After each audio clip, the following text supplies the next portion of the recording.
The studio doors are locked. This is a closed set. Will Murray. By the way, my wife just texted me that you are banned from seeing our son. Jason Kaplan. What, because of the thigh comment? Wait, you're threatening to eat him. You offered him. Their world. The relationship has deteriorated. No. Their life. What is going on around here? And the Howard Stern back office. You were screaming and fighting and being drunk. No. This is Back Office Radio with Will and Jason. Call 888-STERN-101. I was sucking it down like it was going out of style. Excuse me? Lest anyone think that was some sort of sexual reference. That was definitely food reference. It's the same for you, isn't it, Jason? Why not? To get the same enjoyment out of it. I think you get more actually out of eating. It's, you know why? I never have performance anxiety when I eat. You know, it's just always very satisfying for all parties involved. It's a lot longer process. Welcome to Back Office Radio here on Howard 101. This is Jason Kaplan. I'm here with Will Murray, and I'm not even going to say if Ted's in the studio today. Let's just see if the audience can pick up if Ted's here or not, because even if he's not here, it might be the same level of contribution we normally get. He's certainly not sleeping. No, he's not sleeping. Now, the great Teddy Knitter is on his way to Scotland. Scotland. What is his deal? How does he travel? I mean, this is like his fourth European trip since we started Back Office Radio. He's a world traveler. How is that possible? He has rich family. Oh, okay. Oh, that's right. The Teddy Back Office Spotlight we did. So thank you for joining us on Back Office Radio, 888-101. That's 888-783-7610 if you want to give us a call. I know I sound a little downbeat right now. Oh, I am thrilled to be here. I mean, just thrilled to be here. But, we went to the diner before the show. Yeah. And I think that was a mistake. I don't know why. Somehow I could eat the Wendy's and be like fine and good to go. And I purposely didn't get the burger at the diner today because every time I eat the burger, I feel like shit afterwards, even though it's delicious. And so today I got a tuna melt. And I still feel... Yeah, tuna at a shitty diner in Manhattan. That's always a good move. I don't feel sick. I just don't feel good. Maybe you ate too much salad. That can be an issue for you, Jason. No, but hey, before we jump into the meat of the show, now we have these Thursday writing meetings where we all get together and pitch ideas. And speaking of salad, Benji brought out a full carton of little baby tomatoes. What do you call those? Those little... cherry tomatoes. Cherry tomatoes, and ate them by hand, one by one. And then he brought up an entire trough of salad. It was like a bucket of salad. A huge... Of just lettuce. Like if you ordered a salad, like this salad could feed a family of 4, right? Yeah. Okay. Oh, absolutely. All right. So... And then he starts eating the plain lettuce by hand. Like it's like sitting next to a horse. It really was. It was like looking at a cow eat. He just shoves it in that mouth. I have a picture. You should tweet it out. Oh, do you really? Yeah, all right, well, give it to me during the break. Email it to me, and I'll tweet it out over at Stern Show. Actually, as long as we're talking about that meeting real quick. You know what's funny about the Benji eating thing? It's like you were watching Benji eat. John Hein was watching you eat. I was watching John Hein eat. It's like the entire meeting is just full of vultures. What was John Hein eating? I missed it. No, he wasn't actually eating much. I brought this guy, Chris. I'm gonna fuck up his last name now. I feel so bad. Chris Espiopoulos. I have no idea what the hell you're talking about. Espionopoulos? He's a comic book writer. Oh, that's why I don't know. And he's the one that wrote my name in the Spider-Man number 700. He's a great guy. He's a great guy. So I gave him a tour of the studio last week, and he sent over this huge. And I can't even call it a box of chocolate. It was an entire picnic basket. Wait, what's your character in the Spider-Man? No. book? He just wrote my name in it. Oh. So somebody's reading a newspaper, and the byline's by Jason Kaplan. It'd be great if, like, Spider-Man tries to save you with his Spidey-web, and you're just too fat to fucking hold on and kill somebody down below. I'm the thing that breaks the web? Yeah, exactly. Steve Brandano's actually in an issue of Justice League, like a picture of him. I saw that. It's ridiculous. It's like his Twitter... Yeah. Icon or whatever you call it. And it was drawn by Jim Lee, who I know doesn't mean much to you, but he is like the preeminent comic artist. It means nothing to me. Yeah, it's so funny. Going back to the diner, we're sitting there eating, and I recognize the table across from us is sitting Joe Quesada. Now, anyone who knows comic books, Joe Quesada runs Marvel. I mean, he's a legendary artist, writer. He was the CEO of Marvel for years. He's still running Marvel, but somebody has assumed, I guess, the day-to-day operation. And they're all there with these great comic book writers and producers, and you guys thought that they were just like construction workers. No, I just saw a dumpy guy with a t-shirt down to his knees, and I saw you talking to him. I said, oh, that's one of the fat guy fans. Clearly, No, that's a Joe big and tall Quesada. shopper. That's Joe motherfucking Quesada, who, by the way, didn't recognize. You know, it was he's done Geek Time so many times. I've been to his house for a Christmas party. I mean, I was taken there by Ralph, but you know, and I walk up to him like, "Hey, Joe, good to see you." And I could see he had no didn't know. idea? He had no. He got it. He got it. He was like, oh. But the initial reaction was Right. he didn't know. What it was. And what did I say to you at the diner? I was like, if I had to picture what a guy that ran a comic book empire would look like, that's the guy. That is the guy. And so, yeah, no, I feel like crap. And, you know, another sign is, you know, Will and I's birthdays are coming up. Mine is tomorrow, and then Will's is next Friday. We're the same age for 1 week. For 1 week every year, Will and I share an eight. What are we, 34? 34 for, Yeah. I'm 34. You're 34. Turning 34. And you could tell we're getting old because all the waitresses that we flirt with down at the diner, week in, week out, are now all engaged. So, like, we've now... You know what I mean? Like, used to flirt with those cute waitresses downstairs, and now they're getting married and moving on with their lives. No, I know. And they're all these like Russian girls, which I love. It's so funny. But one of them, the one that was serving us today, she's actually, she's married, she told us. Yeah. And I've seen her dropped off in the morning. She dropped off in this like creepy looking minivan. I thought that was just like the guy that, you know, flew her illegally to the United States, he keeps her like in a dog kennel in that minivan. He has like a whole team of them that he drops off at different locations. But it turns out that's actually her husband. So I would like to keep her in a dog kennel. Excuse me? I mean, you know, just in a cage. She got some body. I'll She tell you. does. Oh, well, She does. excuse me. You know, so Out of line. we talk about flirting with waitresses, and Jim McClure comes racing into the studio. Jim, anything you want to add to this conversation? That you're one of the key flirters. I don't know about flirters, but we never got around to the entire segment about work, or we don't have work wives. We all have diner wives because we've all put our claim in. You guys have a diner wife. I have a work wife who, by the way, looked hot today. Here we go. I haven't seen her when are we today. doing the Kim segment? We are doing it one of these days. We do it right now. Those fucking jeans she was wearing today, and I can say this, we're friends, okay? Everyone just calm down. I'm not just picking on some random girl here at Sirius, but goddamn, she looked good today. You're No? creepy. You're creepy. No, I like Kim a lot. What's so She's a great creepy girl. about that? Saying that. I want to do the segment like we talked about where we play like the newlywed game with you and your real wife versus you and your work wife and see who knows you best. I'm putting my money on Kim. No, I've never way. heard somebody talk about such mundane subjects for like hours on end. Do you remember my? You know you drive John Hine nuts, right? If he's back there, he should come in and say. Is that true? Oh my God! Oh, Why you does it can't drive stand- him nuts? Because she stands by him when we're having our because conversation. you talk about ridiculous things. Like today, what were you talking about? Property Brothers. Yeah, exactly. Property Brothers for love like that half an hour. And the other, what are like cat outfits? I hear that kind of shit. No, she doesn't own any animals. Yeah, but you talk about cats. You talk I don't about think like so. different food recipes. Yeah. She's a nauseam. He's been dying to do this segment. I've been Do waiting it. to have this conversation for 5 years. Give us a call, 888-783-7610. That's 888-STERN-101. And in the studio now with us, Mr. TV, John Hine. John, do I First of flirt all, with Kim too Jason, much? I know you love your wife. I do. You're in love with Kim. She's gorgeous. I'm not disputing that. I mean, she's a very attractive girl. You guys talk for hours and hours and hours upon end about a lot of different stuff, ranging from food to TV to.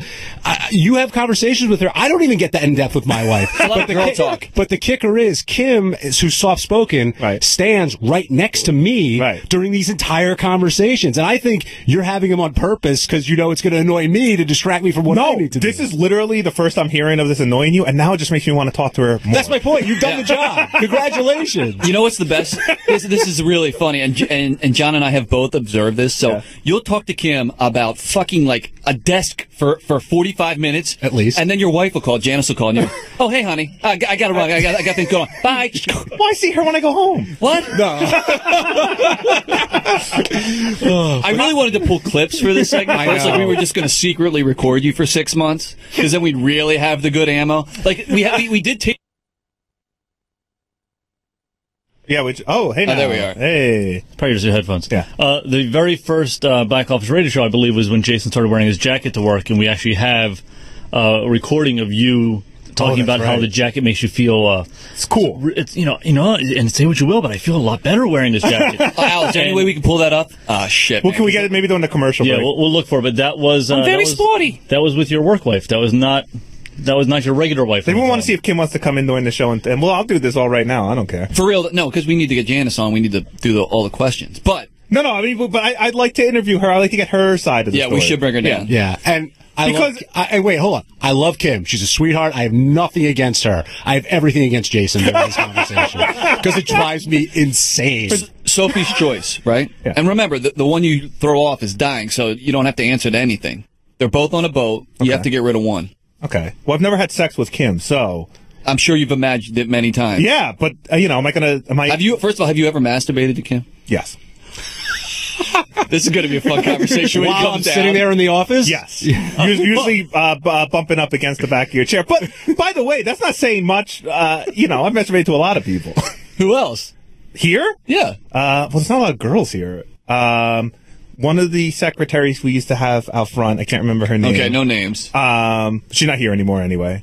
But there have been others here at Sirius and on the subway and on the bus and. Oh, Jesus. But Jason, you don't just load chicks into your memory. Not like that. If Janice wasn't in the picture, let's say, for whatever reason, would Kim be someone that you'd be interested in? Absolutely, 100%. But it's the opposite. Let's just say life had been screwy and I married Kim and Janice was in the office. It would be the same. Like, I love Janice, but there's something cool about having a cute chick who seems to be somewhat interested in me. Although I'm sure if I was single, she would not be interested in me. I think. Well, that's a good question to ask. Yeah, if you can That's get a her great down question. Here. Yeah, get her instead of me in here. But I mean, come on, you don't agree that she's really good looking?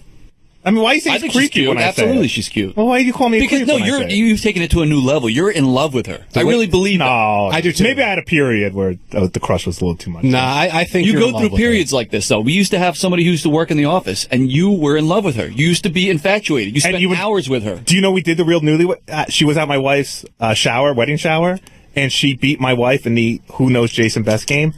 I've told you that. And was Janice upset about it? Yeah.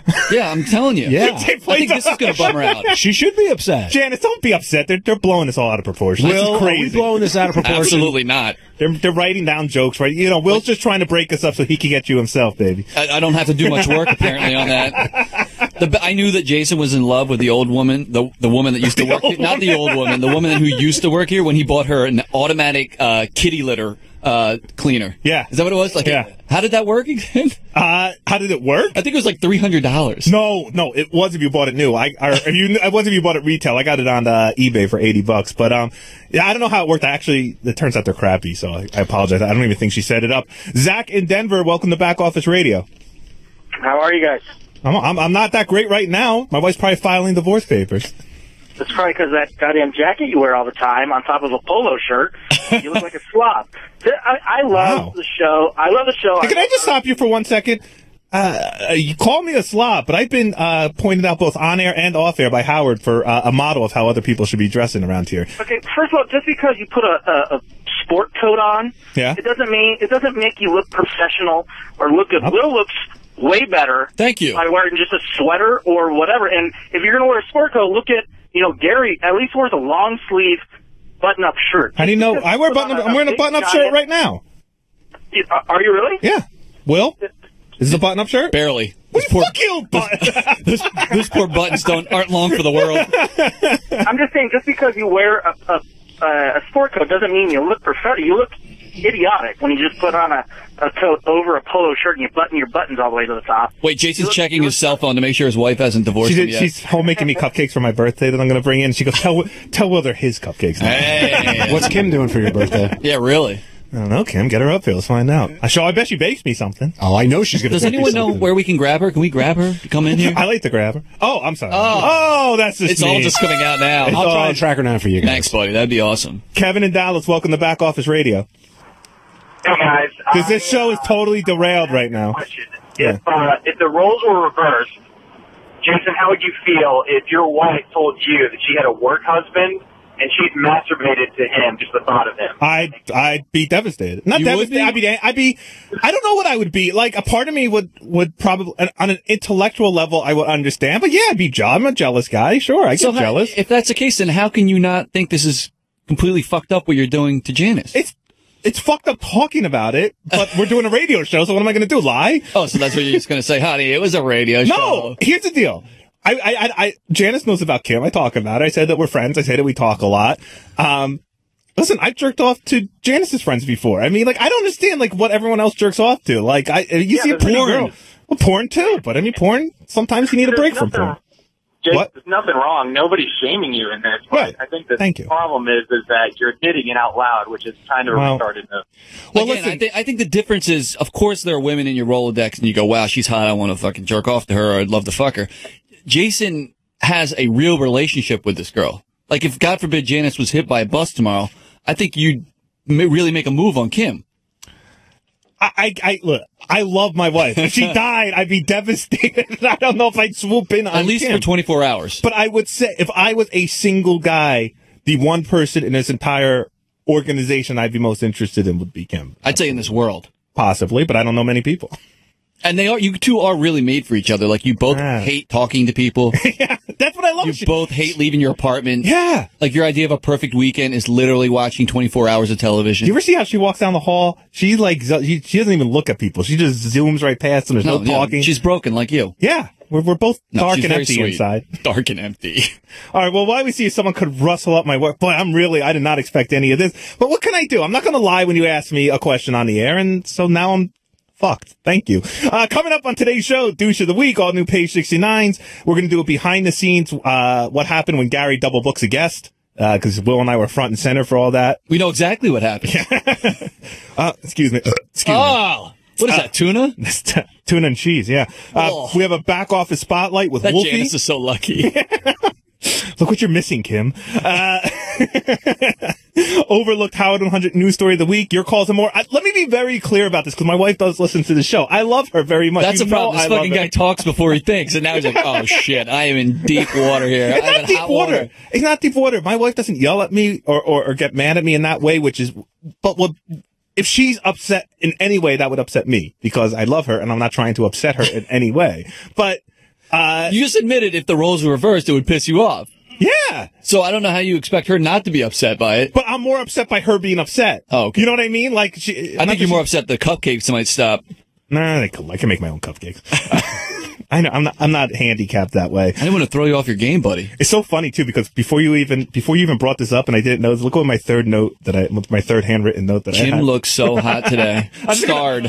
They're all starred, but I was I don't know. She's wearing you saw those jeans. I gotta be honest, I wasn't really looking at her that closely today.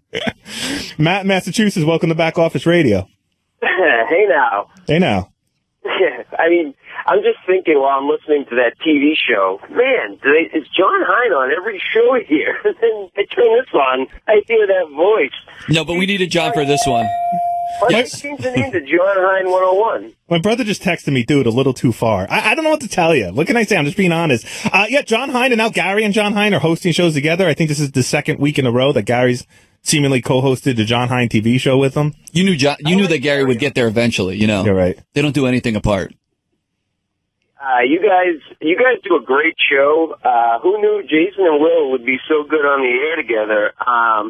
I would love to hear you guys in Jay Thomas's spot. I mean, enough with him. His show sucks, in my opinion.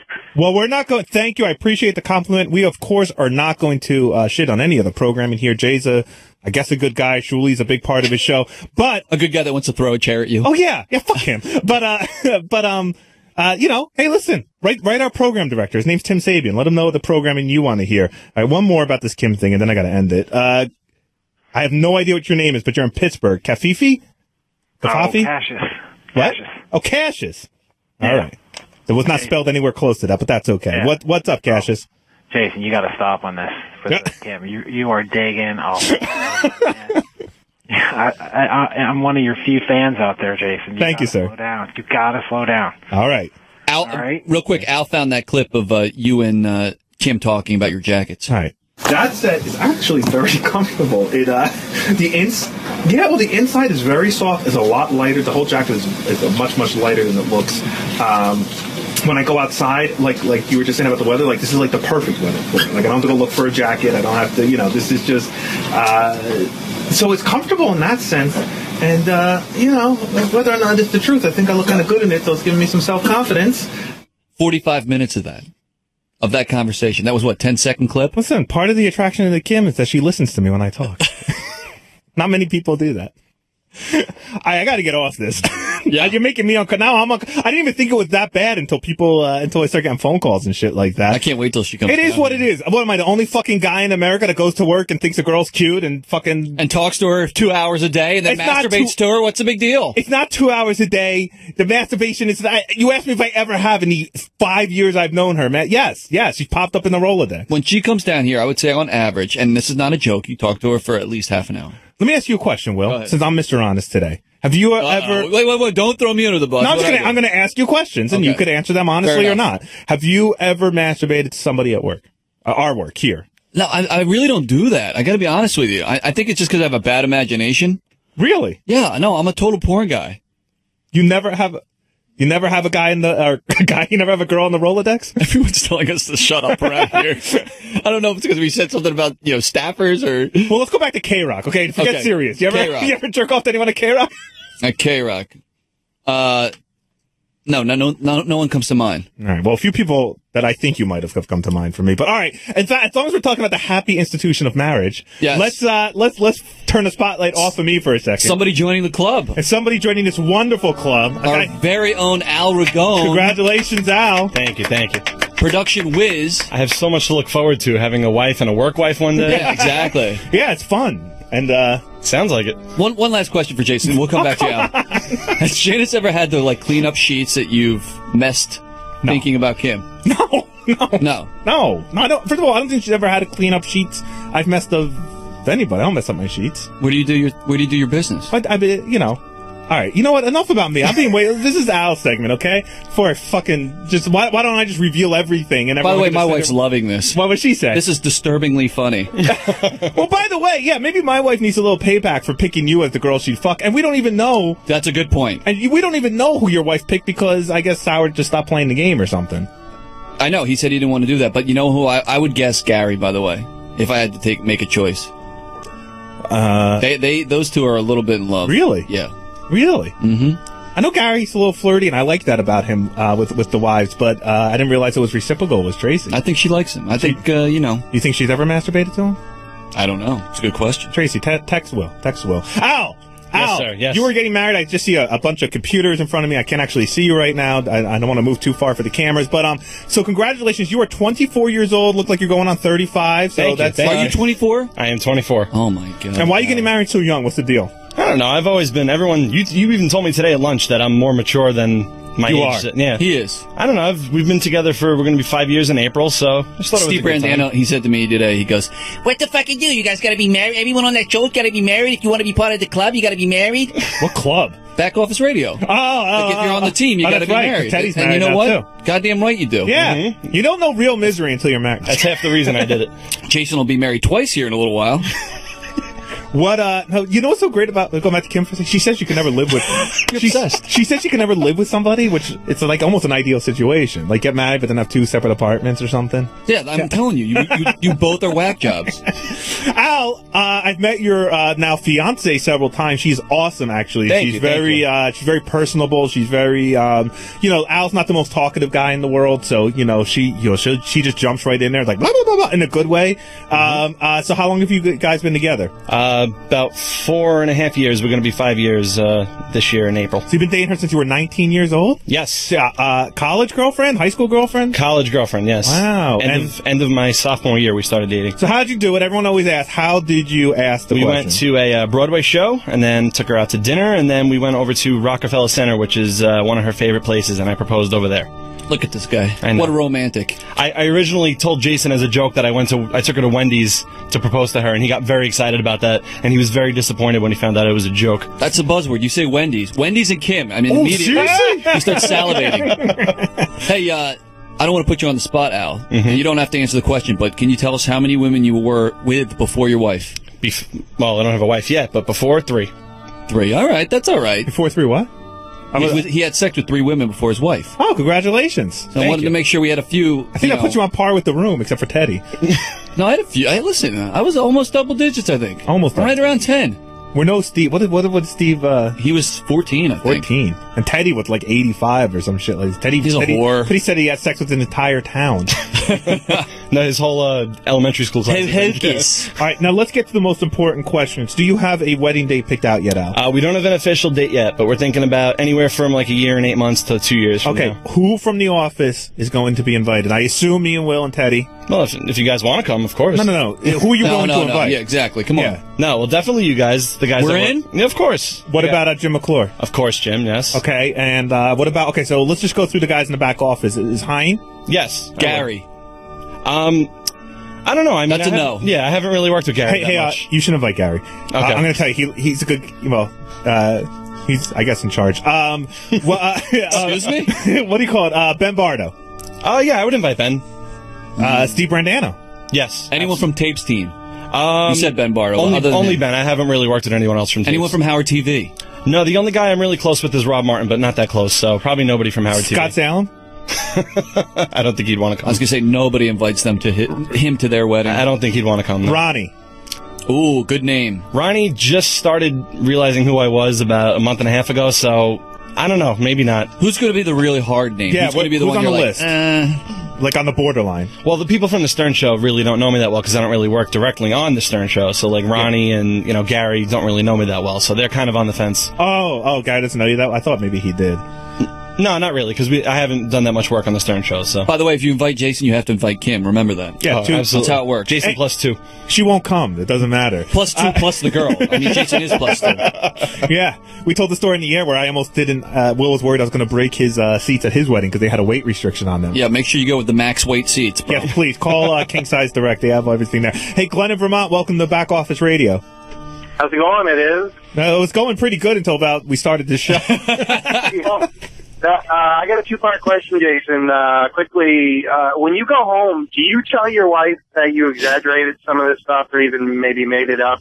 No. I have to say, I'm very fortunate. My wife has a great sense of humor. She understands the Howard Stern show and universe. When we first started dating, it's when I got my internship, and she's always been very open. We've only had one fight ever about something that's happened on the show, and I don't lie. And that's why I answered the question honestly when Will asked me on the air. And I don't go home and go, hey, you should hear this conversation I had. But, I'm not going to blow it off as it being, it just is what it is. I mean, at the end of the day, I don't think it's that big of a deal. And let's face it, if you were that open about it, then you're comfortable talking about it. If you're not talking about it, that's when I think there's an issue. Right, exactly. If I was coming, if this is the first my wife is hearing of Kim, then I think she'd be extra pissed off. It'd be fucked up. But I don't go there and say, oh yeah, Kim looked hot today, but I'll be like, oh, Kim and I talked about blah, blah, blah, but by the way, there's about a 200-pound weight difference between Jason and Kim, just so you know. There's a 200-pound weight difference between me and my wife. What are you saying? And everybody. Did Kim know in advance that you whacked off to her? No, I don't know. I never told her. And she's extra creeped out right now. No, I didn't know that this was going to come up on the air, no. Jimmy's back in again. That too. Brandon in Brooklyn, welcome to Back Office Radio. Yeah, hi. How you guys doing? First off, I'd like to say, Will, I think it's hilarious when you make fun of Jason's weight. That's hysterical to me. It's an easy joke. I mean, really. Yeah, I know, but coming from you, it's just funny. And second of all, Jason, does your wife listen to the show? She's texting me as we're talking. Yeah. Oh, so she is listening. Oh yeah. So let's take a pool on how long before you had sex again.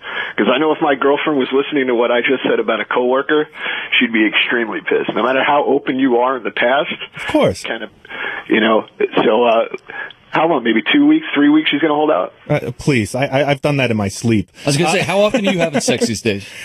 I say maybe once a week. Okay. Yeah, once a week. We don't have a set. We haven't gotten to that set time deal. Oh, I didn't even get to talk to Will about his weekend yet. Jason is all fucked up. I can tell. He's like dizzy right now. Well, I was already not feeling great when we walked in here from the tuna mill at the diner, and now my head's spinning. And when my brother texts me and says I'm going too far, tell him to calm down. Yeah, calm down, Michael. You woman. Al, congratulations on getting engaged. Thank you. I can't wait. We're very happy for you, bro. Thank you. Appreciate it. Who gets angry at you for not inviting them? All right, so we got to nothing that we wanted to get to today. When we get back, we'll do our State of the Office. We have Douche of the Week. We have all new Page 69s and all that good stuff only on Howard 101. This is Back Office Radio with Will and Jason on Howard 101. just want to say to my wife, Janice, I'm terribly sorry. Can you speak up, please? A little quiet. I'm trying to do the Jackie tape. I said some inappropriate comments earlier. This is no time to joke, Jason. I want to hear a sincere apology from you. I don't know if I have anything to apologize for necessarily. Okay. I don't either. I'm just being honest. People on Twitter are digging. Welcome back to Back Office Radio, 888-STERN-101. That's 888-783-7610. You just listened to me ruin my marriage in the first segment. And we are back to hopefully ruin other people's lives. And on the phone with us is our world globetrotting co-host, Teddy Knitter. Teddy, thank you for calling in. Oh, hey, guys. Oh, there's a weird noise going on. There he is, the bagpipes. Where are you? Can you hear me? I'm in a town car almost at Newark Airport. A fucking town car. That's the other guy. I took a town car. Wait, you really didn't go out on the street and hail a cab? You taking a town car? No, the guy pulled up right in front of my place. Yeah, he takes this like fancy. What's it called? You can give him a plug, Teddy. What's that fancy car service you take? It's like $60 to go 3 miles. Oh, Uber? Yeah, I took an Uber car. An Uber car. What are you talking? Okay, so a cab ride. I think what airport? Well, regardless of what airport. This is 50 plus tolls, and the yellow cab's like 45 plus tolls. Yeah, you're right. No, this is. I mean, it is 45 plus Uber tolls. card for an Uber douche. No. If it was JFK, I would have taken mass trans, but because I got to go to Jersey, I figured. Did you hear the first segment of the show, Teddy? No. All right. Well, I'll explain to you how I'm screwed later. It was great. What are you going to be doing in Scotland? Well, I got to pick up scotch for Gary and Tim and a couple other people. It's pronounced Scotland. Yeah, I'm on a mission. Was that what your mission? I don't. Is your dad part Scottish? Will? Well, he No, grew up my in wife's family. No, I'm talking to William. Though. He grew up in England. Yeah, Will. It's funny. Teddy's on the phone. He's still managing to ruin the show. No, he grew up in England, but his parents were Scottish, so we're Scottish. Like, my father wore kilt, my brother wore kilt to his wedding. At the weddings, and he had the bagpipe, which I thought was so I just cool. got a kilt. Did your own? Yeah. For my what reason? sister's wedding. Oh. Wow. And it's so weird because your sister's Indian. Exactly. Well, no, she's American. She's a Murray, my friend. Well, Mary, you know what I mean. She doesn't have, well, you're right. But Ted is going to the coolest town in Europe. Yeah, hold on. Keep talking. I almost give a shit. Fair enough. Speaking of giving a shit, a lot of people gave a shit this week when Gary double booked the guest, especially Howard. And it was just not the right week to do it. Again, the office was tense. We're having all these meetings and, we're all trying to look good and looking like we're on top of our game. And then Gary double. Me too. I actually only double booked my vacation when the show was on. So yeah, you really double booked it because you're not going to be here next week either. Well, I'll call it from abroad, so that'll be fun. I do want to hear that. But let's just jump into our first State of the Office. State of the Office. On Tuesday's show, Gary made a terrible Baba blunder when he booked Jenny McCarthy and Jewel in the same time slot. Gary made a mistake. He booked Jewel and Jenny McCarthy at the exact same time. Oh, no. Yeah, for 8 o'clock. It's just so disappointing. Were the guys shocked by Howard's subdued reaction? Did more go on behind the scenes? And how does Gary make a mistake like this in the first place? That's a good question, Will. You deal a lot with the booking, way more than I do in terms of scheduling the guests and putting them on the schedule. So how does something like this happen? I don't know. It's a good question. I mean, I know that Gary went back and forth with the publicists for both Jenny and Jewel many times. And I think the times went, it was 7-8, 7-8 between both of them.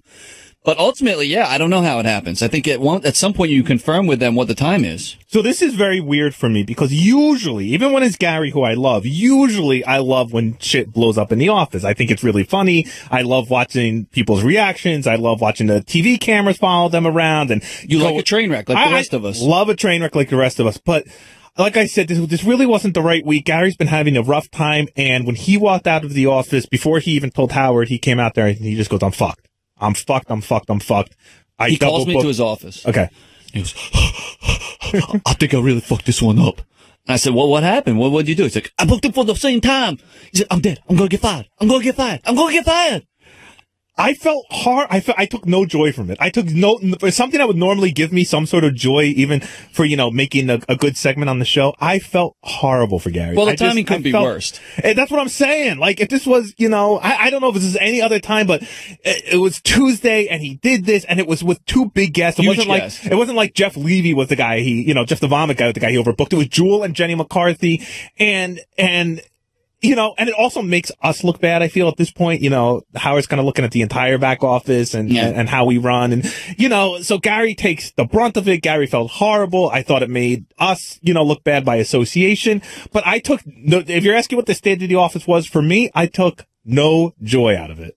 I really felt horrible. Well, so I mean to bum the room out, but there's no joke for me to make. Gary really fucked up. I kind of took no joy out of it. But I did run into that studio because I wanted to see what Howard was going to say to Gary during the commercial break. Everyone thinks I'm the biggest dick, and I am most of the time. But I'm sitting there literally feeling like someone punched me in the gut over the whole Gary thing. And Will, when Howard went to break and Gary was going in to tell Howard, Will, with a smile on his face, jumped out of his seat. It wasn't a smile. And almost knocked people over. Just, I got to see this. And just goes barreling into the studio. It was kind of disappointing, too. Howard was angry, but he wasn't, that angry. I guess he told somebody, he's like, I'm going to punch a hole in the wall. But I think he was so shocked by the news he was given that he didn't really know how to react to it. Yeah. You know what I mean? It's like... Do you have a feeling that he's going to come back even on Monday and be like, wow, it really hit me. Like, I was thinking about it this weekend and... No, the sad part is I think on some level he's almost come to expect it from the staff. That's what I'm saying. That's what sucks about it. That's sad. Hey, give us a call, 888-STERN-101. If you have a comment on the Gary double booking fiasco, I'll call it. Just to defend, though, Gary, for 1 second, he does get a ton of emails about booking guests, and I can see that this would happen from time to time. I just wish it wasn't with, two super hot girls that everyone's interested in hearing from. Yeah, I'm bummed out. The other thing is, Jenny McCarthy's hot. Yeah. And I did about 3 hours of research on Jenny, and it was a crazy week this week. So I wanted that time. I could use that time to do something else. So it just sucked for everybody. Where do you think this ranks on his list of all-time screw-ups here in the office? And give us a call, 888-STERN-101 to chime in on this.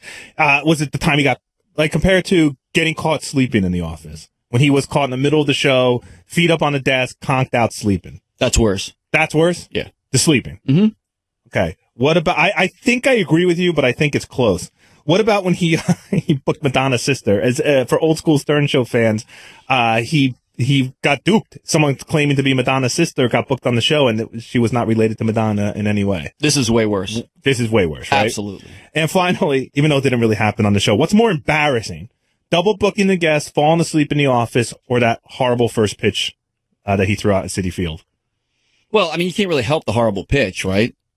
What do you mean? Well, he can't pitch. He can't throw. No. Gary said he just kind of freezed up at that one moment. He choked. Oh, he was nervous, right? He choked. He could throw like a man anywhere but in Shea Stadium or the Jimmy Kimmel Show. I was watching the mechanics on that throw. Yeah, the Jimmy Kimmel Show, exactly.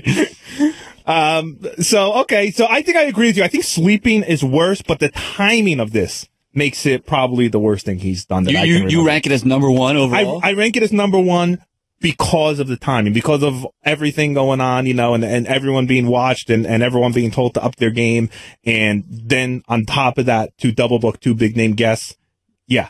Right. It's almost like a Murphy's Law thing. You got to put it in context. In a vacuum, falling asleep is the worst. But in context, I believe this ranks worse. And I believe Gary would say the same thing, especially judging by the look he had on his face. At least Jewel was like a fantastic guest. Oh, awesome. She was awesome. I think I fell in love a little bit. You had Kim, I have her. She is sweet. And I love, I'm a big fan of that show, The Alaska, The Last Frontier.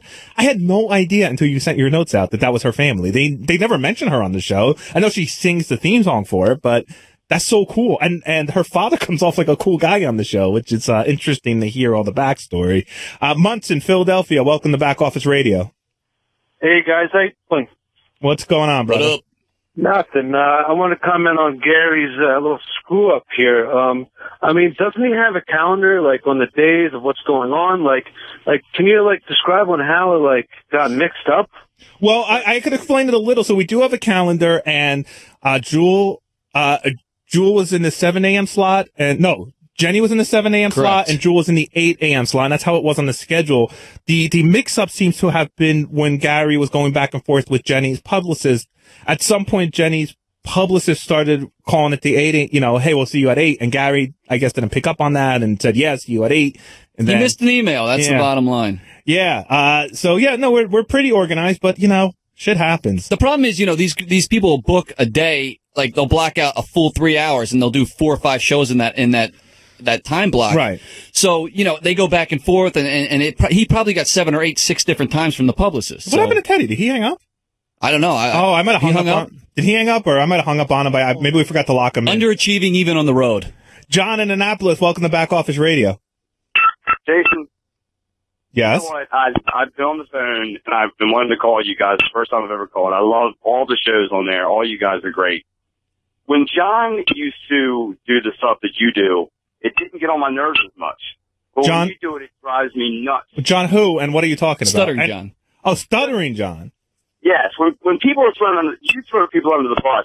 Oh my God, dude, you fucking have like the worst phone call. Well, first of all, nobody threw people under the bus like Stuttering John. Stuttering John went out of his way to set up people to fail and then he was throw them the under master. the bus. He was the master. I am just a fan. There's a bus. I am a fan whose favorite moments of the show are when shit goes down. And, the way I see it is I take a lot of shit on the air. People call me a lot of names. They say a lot of mean things about me, and I don't complain. I don't go to Tim's office or to Gary and go, oh, people are calling me fat. People are doing this. And so, but I also feel that it's a two-way street. And if I'm going to be a good sport about everything, other people should be a good sport about it. We're here doing a show. I mean, look, you just saw me throw my marriage away for the first segment of the show. That was very nice of you. Yeah, because I'm dedicated. I mean, that's the way I see it. I mean, we're here doing radio. If you don't want your shit that you're doing in the office talked about on the air, then go work someplace else. Or don't talk about my shit on the air. One or the other. Preach, brother. Yeah. Amen. Sorry. I think any other comments on here? Here we go. Gary, Mike in Ohio, welcome to Back Office Radio. Hey, I can't remember what the incident was, but the worst thing Gary has probably ever done was when he got into it with Howard and called Howard out, and Howard goes, what do you want to do, fight me? And Gary goes, yeah, let's go mix it up. Ooh, yeah, I don't remember that. Well, we should find that tape. That would be a good fight. Gary would beat his ass, I think. Evan in D.C., welcome to Back Office Radio. Yeah, this is the only show I listen to on 101. I just want to let y'all know that. But thanks, really, man. I want to bring up a point about John Hein. Now, I think John Hein is by far the biggest media whore. He's the biggest airtime whore. He just gets away with it because he's pretty damn good at his job and he's a nice guy. Now, recently, just through listening to 101, I feel like there's been a little resentment towards you, Jason, from him. And I want to know if you feel any of that, if there's any resentment in the back office, any jealousy, anything like that going on about other people getting on the air, because I really hear it through his voice, and I feel like he just holds it inside. I love John, and I think John loves me, but I think John and I are definitely competitive with one another. I mean, I've been jealous of stuff that he's done. I mean, clearly I was jealous of that TV show he got and upset by the way that went down. And, I'm sure there's always a friendly rivalry. And I don't know if I know for a fact he's jealous that we have a 2-hour show and he has a 1-hour show. Well, I'm sorry. He has several 1-hour shows. He's on the channel a fair amount. Yeah. The one thing I'll say in John's defense, though, is he was hired to be on the air. Right. That's his role. Right. I mean, we were hired as producers. Right. Got lucky. But it is annoying to me. Oh, I sound like Gary. It's annoying to me, when he hosts the wrap-up show, which is the second most listened to show at Sirius, I believe, after Howard's. He hosts that 3 days a week. And then on Thursday, he hosts his very own TV show. And then on Friday, he co-hosts Geek Time, and he'll still complain about not having a 2-hour show and not doing this and not. I'm like, dude, what? He's just hungry. There's not enough. Well, yeah, he's definitely hungry. He's hungry. Yeah, he's hungry. But there's not enough air for him in the world. All right. I love if we could get Teddy back on the phone because we want to do douche of the week. And, Will, I think this fits right into who you're nominating for douche of the week. Yeah, it's very easy for me. Is he on the phone? No, I might have hung up on him by accident, but he certainly didn't call back. Maybe we'll try and get him back. But it's easy for me. If you don't show up and you're part of this team, you are easily my douche of the week. And he's going to miss 2 shows, by the way. I mentioned that several times. Yeah, it's ridiculous. It is crazy. I was going to nominate Teddy with you, but after the start of the show today, I have to nominate myself. I as much as people on Twitter are saying that they're loving this conversation that we had in the first segment, I clearly, especially according to a lot of the women on here, am an asshole and a douche. And again, I love my wife very much. I don't want to hurt her feelings at all. So if I did, which I probably did, I am certainly the biggest douche of the week. Why don't you call 888-STERN-101 and chime in on if you think I am the douche of the week, if Teddy's douche of the week, or if we're missing anybody here. And can we get Janice on the phone for a second? I don't. It's up to her. I'll text her. But I'm very nervous about putting her on the phone because once you put your wife on the air, that's it. Like all the floodgates open for not on our show. Just 2 seconds. One question: is she pissed or not? That's an easy question. Well, she's listening now, Janice. If you want to call in, text me. I'll send you the number, or I'll text you during the break. So coming up, you might hear from my wife. We might hear back from Teddy. We'll definitely be doing some back office spotlight with Wolfie. Don't you want people listening to the show, Jason? Guys, I'm giving you fair warning. Wolfie is coming up in the next segment. Bob Wolf. No, if you have to take a piss, anything, get it out now. This is the perfect time. Bob's a good guy, and he was out at the diner with us, and when we come back, I will tell you what he did that pissed me off. I mean, really fucking pissed me off at the diner. Next on Howard 101. You're listening to Back Office Radio with Will and Jason on Howard 101. All right, a little Pearl Jam. Like that. My phone just exploded, not because of my wife calling me in anger, but because I got some blizzard warning. I don't know if they sent out like an actual nationwide alert or something like that, but it went crazy. I heard the report is we could get 3 inches or we could get 3 feet. How do they not know? Oh my God. Let's get Polaris' girlfriend in here to tell us. My mom, she's texting me. Uh-oh. Listen, for someone who says that I say hurtful things, you have certainly said hurtful things today. I hope your wife can forgive you. Love, Mom. There's nothing loving about that text message. Yeah. There's absolutely nothing loving about that text message. Hi, son, you're an asshole. Yeah. Love you. Love you. Hope you didn't throw your life away. Well, you kind of did. But no. You're fine. They're fine. Yeah, Those 2 lovebirds. Janice is awesome. Welcome back to Back Office Radio, where all the women in my life are causing me agita all of a sudden. 888-STERN-101. That's 888-783-7610.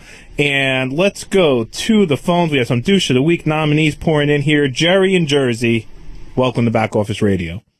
Hey, Back Office. Jay, I'm telling you right now, what you did was nothing compared to what Benji pulled. All his backtracking and trying to work his Benjalina magic. He is the douche of the week. I'm sorry, guys. Hard to disagree with you. Of course, he was our unanimous douche of the week last week. Chad in Massachusetts, welcome to Back Office Radio. Hey, how you doing, guys? I've been better. Now I had a you can hear me out. Benji's girlfriend. Oh my God, she's just like my girl, my ex in Jersey. Why didn't you stick up for me? Why you get? Oh my God, I would have got rid of that. I'd get rid of her. I mean, I used to open up a Godsmack. All right, I know how tough it is to be. Now he sells the Hopper. A Hopper. Hey, can you say the Hopper? No, I'm from Mass. But yeah. So have you live in Jersey. Have you seen Benji's girlfriend, dude? Yeah, dude. Have you seen Benji's girl? You think he's doing any better than that? No, I have not, but it doesn't matter, man. Yes, it does. Yeah, you know what? Put in. You know what? Benji could just put in some, earplugs and move on with his life. Finally, Ryan in New Jersey. Welcome to Back Office Radio. What's going on, guys? Jason, I'm telling you, I'm a fan, but man, I got to agree with your nomination of yourself for Douche of the Week. It's a mind-blowing level of hole you've dug for yourself. Let me ask you a question, Ryan, and nobody knows who you are. You have a job? Yes, I do. Any cute girls there? Constantly. And, I think that answers that. Yeah, okay, good. Exactly. So, I just like that you called your wife during the break, and the first question was, do you still love me? Well, I called my wife to see if she wanted to go on the air. And, my first question was, do you still love me? You have that on tape, no? Or? No. Oh, I thought you No, did. I do have it on tape. I don't know how good it is. Here, let me pull it up real quick. You know, you and I are going out to dinner Saturday night with the wives. Yeah. Could be awkward now. Let's see. Hold on. You could just go to my house and comfort my wife. Come on. All right, while you're trying to figure out your phone here. Do you still love me? And then that's where she's saying no. Don't come home. What's she saying here? Something about. I'll let Will know. That she's the cupcake she's making me for my birthday. She's going to give to you. Oh boy. She made a nice dinner for me. Dinner, yeah. It's all about food with you, Jason. Listen, she knows how my way to my stomach. Or my way to my heart. I'm sorry, through my stomach. Oh, she just sent me a picture of these. Oh, I got to tweet them out. These are cupcakes. These are cupcakes. What is she doing? You know, what a great woman, really. She is. She's the best. Are those cheeseburger cupcakes? They look like cheeseburgers, but they're cupcakes. Why would you ever try and say something about another woman? Look at what you have at home. I love my wife. I don't know how many times I have to say it. I love her. We're looking for a house together. She made cheeseburger cupcakes. She's the greatest woman on earth. Yeah, okay. But there are other women. Hey, speaking of other people, I'm doing just bad transitions today.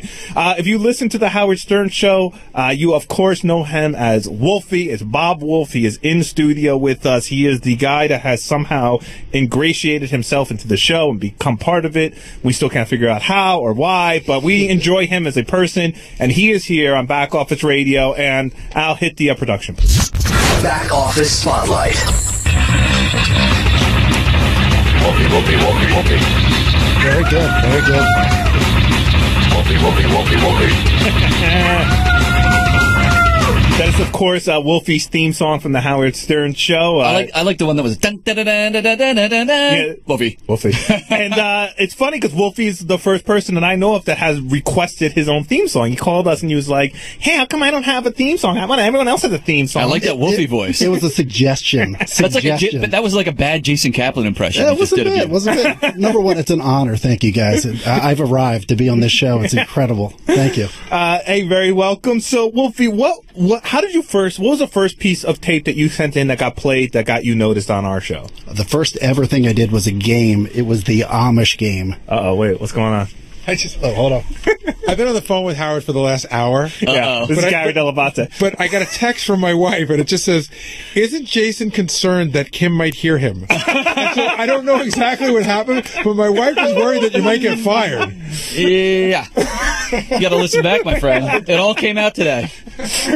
Gary knows his deal.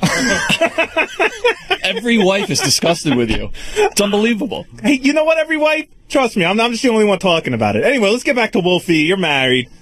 2 kids. Congratulations on that whole deal. So what was the first thing you did that got played on the air? The first thing ever, I went out to Lancaster, Pennsylvania, and I interviewed Amish people about pop culture. You know, who was Hulk Hogan, who won the World Series, just to see if they have any idea what's going on outside their community. And that was a big hit. I remember that. Yeah, it was really funny. I remember I was pissed because I was like, oh, I could have done that bit. I have Amish neighbors. Why didn't I do that? Hey, you grew up in that neck of the woods. But, yeah, Will was great. Excuse me, I want to just interrupt the show for a second. By the way, Mary, don't think you're not on that list, okay? That's all I'm going to say. Oh, no. No, it's a compliment. She's been spunk material is what you're saying? No, maybe one. All right, so, sorry, back to Wolfie. Back to you. Well, that was the number one thing, and Will actually, I think, floated that to Gary, and then they played it, and then from there it just kind of grew. Yeah, we met at like a Phillies game parking lot. Yeah, you guys are Lancaster. K-Lot, Philadelphia. Do you know the Amish Mafia, Lebanon, Levi? I grew up in Lebanon. If you're from that town, it's Lebanon, but Lebanon. No, I've never met him. That's even more hickish than where I'm from. Really? Oh, yeah. How is that possible? Well, you go further west, it just gets weirder. Interesting. And then at some point you got invited up here to come to some of our writing meetings and contribute that way, and that's when you pitched the excellent bit idea to draw constellations on Ronnie's arms. Take us through that masterpiece. Okay. Now, I've taken a lot of criticism because of that bit, but I think I was sabotaged on a couple different levels. Hold on. You know, that sound effect was more exciting than the Ronnie bit. Number one, Debbie the pet lady shows up out of nowhere. Okay, now try to fill any entertainment space after Debbie's on screaming and acting like a maniac. Okay, so that was number one. Number two, the bit was focused on Ronnie, who had to control Debbie, so he was gone, and that just kind of delayed it and pushed it back. And then from what I was told, Ronnie was kind of tipped off that the bit was about him. You needed Ronnie to get angry. Right, your bit really was predicated on Ronnie getting angry, and when he played it cool, You almost got kind of punked. I tried to warn you about that, too, by the way. I said, do this on the phone. I'm telling you, the more you build it up, you come in studio, and there's a whole intro for the thing, it's just going to fall flat, or has the potential to fall flat. And Ronnie's a senior citizen, so he was probably exhausted after dealing with Debbie, so there was no emotion or energy left, and it kind of killed it. If you have a question for Wolfie, give us a call at 888-STERN-101. That's 888-783-7610. So we're busting your balls for your notoriously bad bit, but you have given us lots of good stuff from BronyCon you introduced us to. Yep. And the NASCAR stuff was pretty funny. And one of the things I love that you kind of went away from, I think, is I'd love when you just make up news that didn't happen and then go interview people about it. Because I do believe that, and I think you purposely interview a lot of dumb people, but I'm telling you, I think you go down to Wall Street, people just hate to admit they don't know something. And that's the key to that bit. People want to admit that they've read the paper, and if you just question them about Bin Laden being resurrected, they don't want to seem stupid, so they'll talk about it like, yes, it's gospel, they read it, they know it's true. Casey Armstrong used to do this with sports shows. He'd call into sports shows late at night and talk about players that didn't exist to see if the sports host would admit that they didn't, and they never did. Nope. They go in and he just make up names. He use our names. He'll be like, I think that Will Murray on the Rangers is the worst goalie in the world, the worst backup goalie in the world. They go, oh, they should have never drafted him. I thought this was a Jimmy Kimmel bit. Well, I don't know. Casey did this 10 years ago. And he did it off air, by the way. He never actually did it. He did it for his fun. He did it for fun. So people never want to admit that they don't know anything. And those are embarrassing, too, in a sense, because, like, I go out, if I'm doing a news story, I look legitimate, put on, like, a sport coat, maybe a tie sometimes, so people see you out. You're very unassuming. Yeah, and I think that's what it is. People think, oh, this guy isn't here to mess with me. He's asking me a legitimate story, so they comment on it. What do you work? Because you seem to have a lot of time for us, which is great, but you have a job. I have a full-time job that... Because you've been here all day on a Thursday. Well, today's a vacation day. Yes.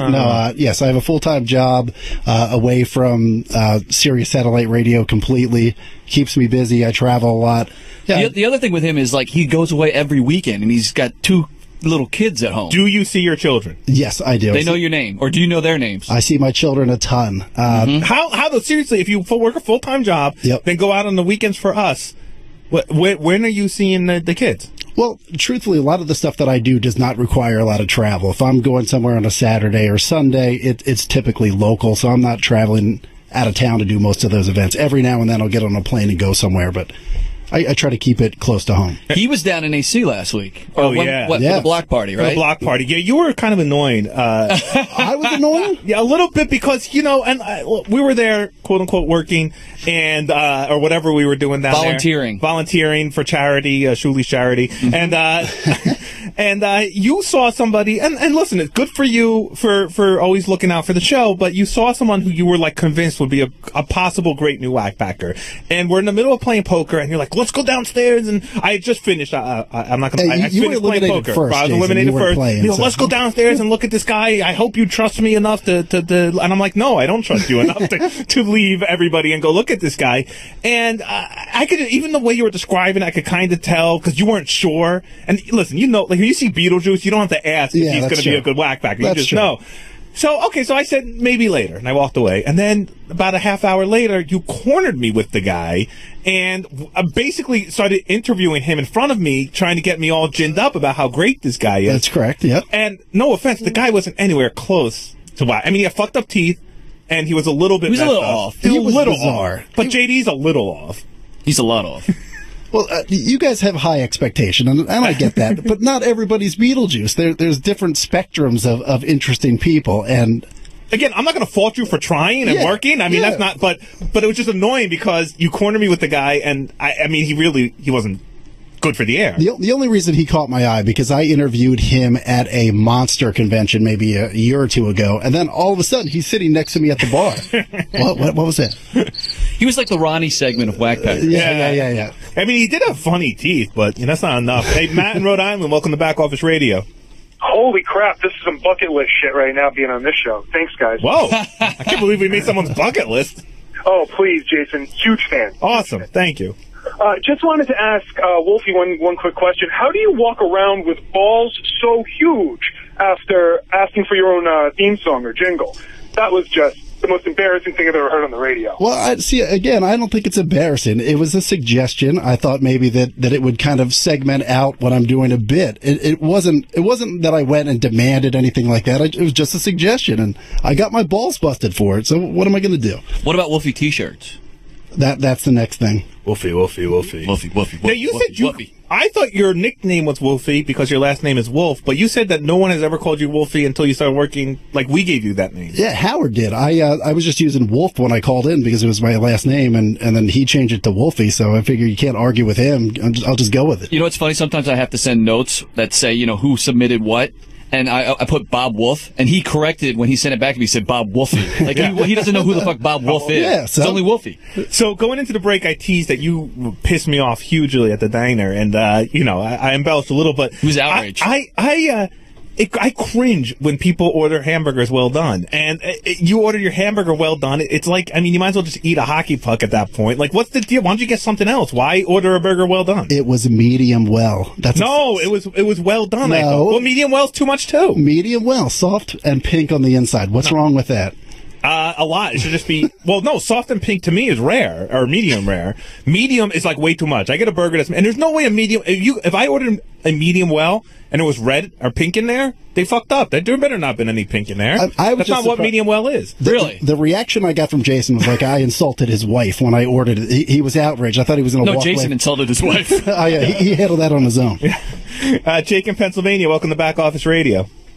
Yeah, I was calling. I feel bad for you, man. You're a good guy. Everybody puts you down and gives you such a, your self-image of yourself must be horrible, but... I'm on plenty of medication to help with that. Thank you. Well, the thing is with Janice, she sounds like a good woman, and she's at home cringing I don't know. When I heard you say that, it just ripped through me. I was like, man, I can't believe he said that. You know what? He took it harder than Janice. I don't know where the line is. I know it's bad to say and bad to talk about and not thrilling for my wife, but I didn't realize it was that bad. Matt in Connecticut, welcome to Back Office Radio. You have a comment about Wolfie and the Whackbacker. Yeah, just, Jason, a little concerned at your ability to all of a sudden be able to call out who can or cannot be a whackbacker. No, well, first of all, I have been a producer-writer on the show for 13 years. Jason picked out Bigfoot. Yeah, I'm the one that pushed for Bigfoot to get into the Whackback contest in the first place. And no, what happens is Wolfie says, is this person worthy enough to bring up here and show to Gary and Howard? And my answer is no. I didn't stop Wolfie from doing it. Wolfie can certainly send in a tape and show it to Gary. But yeah, dude, I'm a producer on the show. Will's a producer on the show. This is what we do.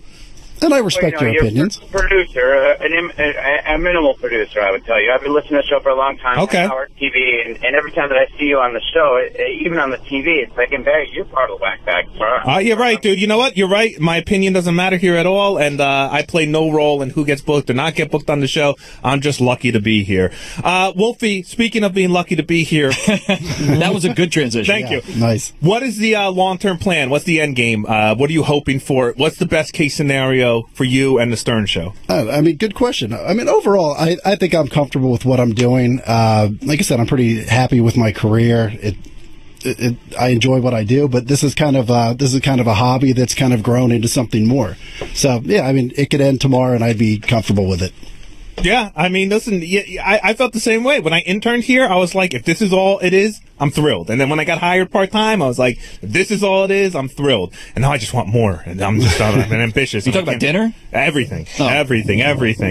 Hey, Wolf, hang around for a second because maybe you could add to this segment here. But, Will, let's transition over to Lieberman for a second. Yeah, so I was listening to his show Live at 5 earlier this week, and he made this weird comment. Al, you got that? But again, the news that we're getting right now, breaking news, is that little boy, that gorgeous little boy, is free down there in Alabama. We will continue to update you throughout this hour. I heard about this clip, but I never heard it. No, he was talking about the kid that was in the bunker with that maniac. Yeah. And he described him as a gorgeous little boy, which I thought... I'm sorry. He described him as a little boy, paused, and then went back to describe him as a gorgeous little boy. Right, because then he started thinking about what he looked like. Right. He said, wow, he's not an ugly little boy. He's a gorgeous little boy. Right, because if he was ugly, if he was fat, then it wouldn't have been that big of a story. He has standards, Jason. So then, off mic, he was like obsessed with it, right? Al, didn't you hear tape of this? You had tape of this? Little boy. Hot, naked, boy. What? Sexy, great. tasting boy. He knows how he tastes. So hot. That gorgeous little boy. Sexy. Great. Tasting. Great ass boy. Why is he so obsessed with that boy? Don't you think that's weird? Oh, that little boy, that gorgeous, sexy, tasty little boy in Texas. Boy, oh boy. So hot. Hey, Glenn in New Hampshire. God. Welcome to Back Office Radio. How's it going, guys? Hey, what's up? You had a comment about John Lieberman? Yeah, actually, I was going to nominate him for Douche of the Week. I think Howard's news and the staff revelations may have blown it out of the water, but did it go completely unnoticed that the guy fucking locked his girlfriend in a closet while he fucked someone else once? A 5-year-old by the sounds of it. That was a creepy story. I know. I mean, really think about it. He locked a girl in the closet and had sex with some other girl. I mean, listen, bullshit. You think it's bullshit? I don't know. What? So hot. He's locking a girl in a closet? Well, after hearing this gorgeous conversation, maybe it is a bullshit story. Oh, that boy is obsessed. Don't you think with Lieberman, though, he's sharing certain stories, but if we went deeper, I think there's some horrible things that have gone on with that Hey, guy. Al, can you play the original... John Lieberman clip? Because I just want to hear the original again. But again, the news that we're getting right now, breaking news, is that little boy, that gorgeous little boy, is free down there in Alabama. We will continue to update you throughout this hour. As someone who says a lot of dumb shit on the radio, what I find, if he had said that gorgeous little boy just came out all at once, that still would be weird to me. But the fact that tasting boy. Oh, sorry. Clarify. The fact that he said that boy, pause, and then comes back for naked boy. That gorgeous little boy is like, it's like he. I don't know. I wish is he out there? I normally don't want people coming in here, but if he's out there, he should come down and discuss some of this. Wow, what a creep. What would you, if you're how old is your son? He's 6. If John Lieberman described him as a gorgeous little boy on the radio? Gorgeous little boy. I'd call the police, I think. I wouldn't leave him alone with someone like that. That's super creepy. Do you mind if he comes down here and rates your kid? I'm up for it. Hey, Lieberman, what do you think of Wolfie's kid? What so hot. Oh, yeah. John, great ass. What about my son Owen? What do you think? He's a little Sexy. younger. Wow, really? Great tasting boy. Ooh, I knew hot he'd be great. Boy. Andrew in Atlanta, you got a comment about Lieberman on Back Office Radio? Yeah, I'm basically saying what that same guy said. I mean, he's got to be full of shit. He is no cocksman. He didn't bring 2 chicks home and bang one of them in the closet. I mean, that's just bullshit. It's so weird because, the impression that I've gotten since he's been here is that he is kind of, the girls seem to really like him. Yeah. But he's not interested in that. And our female fans seem to really like him. And my wife, if I could talk about it some more, she's been a Lieberman fan, and then she heard that story, and she was like, "Whoa!" Like that was a turnoff, a big turnoff. Good. Hopefully the girls are turning elsewhere now. John, what do you think about that? What's that kid's name? Jonathan Lipnicki in his prime. Naked boy. Boy, oh boy. So hot. Great ass. All right. Fair enough. Dave in Queens, welcome to Back Office Radio. Yeah, hi. Well, you know what? First, regarding Lieberman, I got to say, that's hysterical the way you cut that up. But Lieberman is the best reporter. Lieberman is hysterical with Ronnie. I mean, God, you can't hate on John Lieberman. He is. We're not hating on John. We love John Lieberman. Oh my God, I love John. Now, as far as this show goes, this is definitely the best show on 101. Thank you. Thanks. Tell everybody you know. I can't stand. Sorry, I know you can't stand something. All right, coming up, we have so much more to get to. I have an update. Howard never asked me if I made the month-long weed challenge, and so I guess I'll talk about it here. We have all new Page 69. We have Overlooked News Story of the Week. Hopefully we'll hear from Lieberman, by the way. Your calls, Wolfie. Thank you. Thanks, guys. I appreciate it. No problem. Good luck. We'll see if we can pick your kids out of a lineup, but I don't believe you can. You're listening to Back Office Radio only on Howard 101. You're listening to Back Office Radio with Will and Jason on Howard 101.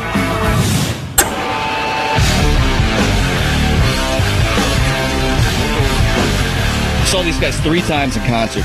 One of the best concerts I've ever been to. Who listens to it? I don't even know. Rage Against the Machine, man. Oh, Rage. Yeah, I do love Rage. Oh. Hells yeah. Oh, wow, look at this. I really am a scumbag, Will. So we were discussing earlier how my wife has made me cupcakes that look like little cheeseburgers. She just added the French fries. They're, I'm telling you. They're rolled out You're Starburst. fucking things up, Jason. I am fucking things up. No woman's going to make you cheeseburger and french fry cupcakes. Okay? As full as I am from lunch, those cheeseburgers look so good. And it don't even taste like cheeseburgers. I know, you're looking at like cupcakes. naked chicks. That's really, if I was going to cheat on Janice in any way, it would probably be with food. Welcome back to Back Office Radio. Whatever that means. Whatever that means, exactly. Welcome to Back Office Radio on Howard 101. You're listening to me, Jason Catlin, and Will Murray, and Al Ragone, and the Howard TV crew. And we're not Teddy. Not Teddy, because Teddy's, we found out we lost Teddy because he had to go through security. Oh, yeah, exactly. I don't know if it's the same for you, Jason, having that Scottish blood. I hear those pipes, man. It goes right through me. No, right to the heart. All I think about is my crappy high school graduation where they had the fucking... I love that. Remember I had a piper at my wedding? No, that was cool. Because you don't see it every day. But no, it doesn't do anything for me when I hear that. I love it. Nothing. Scotland seems... and I've never been there. I'm sure it's a beautiful place, but whenever I see pictures of it on TV or video of it, it looks like gray and depressing. Oh, it's absolutely beautiful. Is it? Yeah, Is the sunshine there? I went, when I was in college, went up to the Isle of Skye, and it's awesome. Edinburgh is a beautiful city. Edinburgh. It's, these old castles. Very cool. Teddy's a lucky bastard. Teddy's a lucky bastard. We keep saying that Teddy's not going to be here next week. The show is on vacation next week. We're playing a Whole Lot of Love special, which is a great special put together by the Tapes team, and it's just a lot of great love moments on the show. Love moments between staff, love moments between guests, just a whole lot of love, as the title said. But Back Office Radio will be live Thursday. I assume at 3 p.m. We'll let you know if any. Will and I are trying to get the schedule changed. I know a lot of people complain this isn't a good time, and things have gotten scheduled that work for us that preclude us from doing it at other times, but we're trying to. I come in early morning if this was moved to early morning. Whatever it takes, Jason. Whatever it takes, but if 3 p.m. is the best we can get, then 3 p.m. is the best we can get. Although in the spirit of competition with John Hine, maybe I could just swap us with the TV show. Maybe we could do You think you have that kind of pull around here? 1 to 3. Oh my God. What if we did 1 to 3? 1 p.m. to 3 p.m. Move John and then John to 3 to 4? Like 3 to 3:30, yeah. 3 to 3:30 now? He could broadcast between one of our commercials. I promised to give us a smoking update. Lenny in Cleveland, welcome to Back Office Radio. Yeah, hi guys, love the show. Yeah, I'd love to hear you guys from 1 to 3 instead of 3 to 5. Yeah, we'll try. That would be better. And I called to ask you about the weed situation. The month is up. I'm glad you did, and we have production for that. And now, a smoking update with Jason Kaplan. Do you want to get high, Jason? So high. Oh, boy. I went 30 full days without smoking. I went a full month as far as I'm concerned. Well, that's what I was going to say. January was actually 31 days. January. Well, I didn't start in the very beginning of January, though. My last time I had smoked was January 3rd. Okay. And I counted out 30 full calendar days. I went over 30 full calendar days because, I had stopped smoking the night before. So over 30 full calendar days of not smoking. And then it was Sunday. It was the Super Bowl. It was actually before the Super Bowl. It was Sunday night at in the AM. But I'm just like, I was having a good time, and I knew I'd have a better time if I smoked. And I was like, fuck it. What am I doing 30? I imposed 31 days on myself. Howard just said do a month. And I turned a month into the full 31 days. And so I was just like, fuck it. This is ridiculous. I'm not going to ruin my Sunday, not enjoy the Super Bowl as much as I might enjoy it by not smoking. Is this the last conversation you're having on? Oh, and this is it. This, like Bill O'Reilly said when he talked about his sexual harassment lawsuit, this will be the last time anyone ever speaks of it ever again. Why do you have these weird weekend hours? You get up at 2 o'clock in the morning to go smoke weed? No, I was up. I had even still, that's weird. Why is it weird to be up at 2 a.m. on a Saturday? No, because it wasn't like you were you up the whole day and then into the night? Yeah, well, I think I go to bed, right? And then wake up at an odd hour and sometimes I do that. No, this Saturday, what did we do this Saturday? I think I slept really late, so I was just up really late. I can't remember exactly what happened. Sometimes I do that. Sometimes I get really, especially this happens to me on Fridays. I'll come home and I'll be exhausted and I'll fall asleep at 8, but then I'll wake up at 2 o'clock in the morning and I'll go out and watch some TV or something. I remember that when we lived together. Yeah. You'd come home from work on a Friday, fall asleep at 5 o'clock till 2 in the morning, and then be up from 2 in the morning till 10 in the morning. It was just odd. Yeah, it was odd. I don't know about you, but this job, especially now that we have 3 mornings a week, we wake up super early, and then 2 mornings a week where we have a different schedule. It fucks with I never sleep a whole night. I wake up at 4 o'clock, 5 o'clock in the morning, almost no matter what. I could go to sleep at 3 o'clock in the morning and wake up at 4 o'clock in the morning. Well, you are hungry too. Always woken up on my stomach. But don't you? I mean, you were up last night with your baby, right? Oh my God, my son is sick right now, and he cried for like 2 hours last night. Oh, that's what I heard from the hours of 2 a.m. to 4 a.m. And your wife works, so it's not you could be like, hey, take care of this. She had to take off today because he's sick. I didn't know that having a sick baby would be as stressful as it is. This is like the first time he's been really sick. Aww. And was it just like a little fever, flu type situation? Yeah, exactly. It's not that big a deal, but one of us has to stay home because they won't take him at daycare, and it's just, look at you yawning at the story. You're already so sick of kids. I'm tired. Well, just like, what are you supposed to do? Like, that would frustrate me because you can't like talk to the kid, like, calm down, you're going to be okay. The kid doesn't know. Well, it's not that. You just want to say, hey, what's wrong with you, buddy? Right. And, he can't articulate what's wrong with him, so. Did he talk yet, or what's the deal there? He says mama and dada. He says Elmo. Did he like? He says a lot of that. What Al's playing? I know Vermont Teddy Bear sent over some gigantic teddy bear, and you brought that home. Did he like that? Oh, he loved it. He ran right up to it. It's really soft, the teddy bear. He likes it. I think Lieberman bought him one too. You know what I mean? That's his thing. So hot. Oh God, not Owen. Speaking of, do you think? What do you really think of Owen, John Lieberman? Great tasting boy. You're tasting Owen? Sexy. Oh, what about Justin Bieber? You got any thoughts on him? Hot. Really? Hot. Just hot. What else is there to say about Bieber? Hot. What about his ass? Great ass. Speaking of John Lieberman, welcome to Back Office Radio. All right, guys, listen. I listened to the first hour of your show. Then I went into my kid's soccer practice. Oh, Christ, your favorite place. And it's like the Playboy Mansion for him. I am not kidding. A parent comes up to me, smiling ear to ear like 10 minutes ago and goes, "Are you looking at the gorgeous kid?" And I said, what? And they that said, gorgeous little boy. Listening to Will and Jason on the radio, and they just said they played something about you saying, but it was really funny. And I'm like, no way. And I checked my Twitter. I checked my Twitter, and of course it's going crazy. So I stepped out of my kid's soccer practice to make a call to you guys. I don't know what you played. I'm assuming that you played some clip from Lieberman Live at 5, which I hope your listeners will tune into Monday at 5 o'clock. Oh, I don't think anyone's going to miss it now. The FBI will.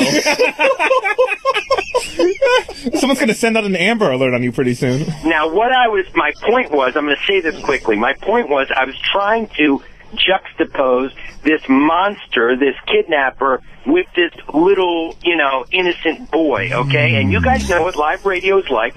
Sometimes, perhaps, you wish you had a couple words back, but I was trying to say innocent little boy. That's what I was trying to say. If the gorgeous kid was, like, fat and ugly, would you have been like, oh, Of course, because at that age, they're innocent kids. That was my point, boys. Lieberman thinks of that kid like you think of Kim. But wait, I don't know why. No. Very funny. But I don't know why, but Lieberman saying innocent is even creepy. Like that's kind of, like, creepy now. John, what do you think of the kids at soccer practice? Sexy. You know what? Here's the thing. Now I have to go and talk to some of these parents who are like, giggling and, haha. Yeah, by the way, I love the parents that are listening to us while they're supposed to be watching their kids playing soccer. Shout out to the soccer mom and dads out there. Very happy to have you with us. What about that little goalie? So hot. All right, guys, that's enough. But listen, the reality is I made a bad word choice. So continue on with your show, because I know you hey, Jason, you made a couple bad word choices at the top of this broadcast. I made a couple bad word choices everywhere, but Lieberman, like me, I have to say, you're a good guy, and you take your lumps, and we're fucking around with you. We're busting your balls. You're our favorite pedophile, buddy. Yeah, totally, tops. Look, you know what? I'm not even going to start. All right. John Hine used to be the pedophile of the back office, but I think he's been supplanted. Great ass. Look, when I was at America's Most Wanted, I helped put a lot of pedophiles behind bars. Yeah, because you want the kids to yourself. I get it. And a lot of kids in your basement. It's not a joking matter, and it wasn't a joking matter on my show, Lieberman Live at 5, Mondays at 5 on Howard 101. John, what are you talking about on Lieberman Live at 5 this week? That little boy. Hot. This week, actually, we found a company, this is a good story, we found a company that tracks, like, what's buzzing online, the top 5 headlines that people go to on any website. So we're going to have them on. They're going to give us the top 5 world news headlines, but also the top 5 headlines people are clicking on having to do with Howard Stern as well. Oh, well, hopefully gorgeous little boy will make that list.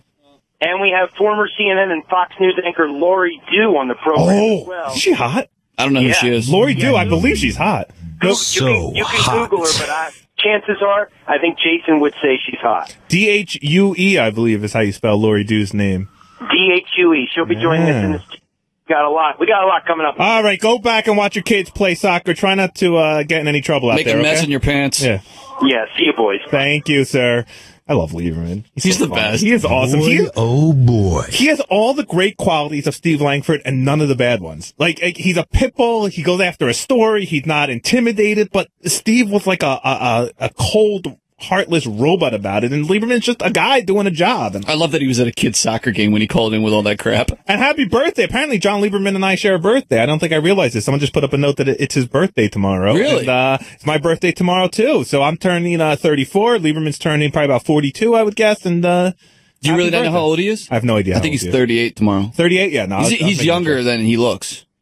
Oh, I was going to say I actually think he looks younger. He wishes he looked about 5. He'd have a chance with some of these kids. Let's go to a little page 69. What do you say there, Ryan? Page 69. Who's up? You or me? I know you actually wrote most of these. So why don't you start?